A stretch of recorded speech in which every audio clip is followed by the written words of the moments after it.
Hey guys, it's Sergeant Blankenship. We're still in our active shooter series. Today we're talking about first light and approach, and then also splitting the difference.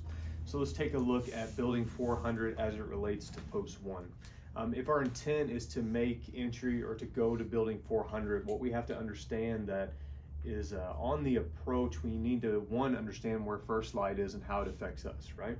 So if we're post 1 and we start that approach to building 400, from here, splitting the difference in these angles is very easy, right? It's one of the times that space is going to be in our favor, right? If I have two angles that are opposing like this or close together, but I have that space, it's much easier for me to split that difference. But as I start getting closer to them, splitting that difference becomes pretty hard.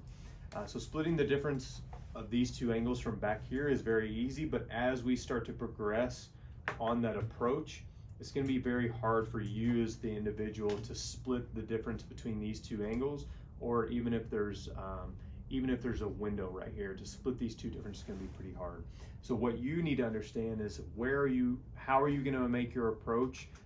What cover do you have in between you and your objective, and where you need to put your body once you actually get to the objective, right? And we've kind of talked about staying true to one side in a hallway. It might be true for the building too.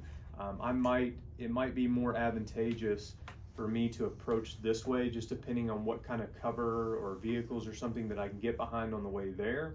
But also it's going to put me here. So as I start making the approach past all these things, I'm limiting my exposure to all these angles. If you guys have any questions, please reach out to the training department.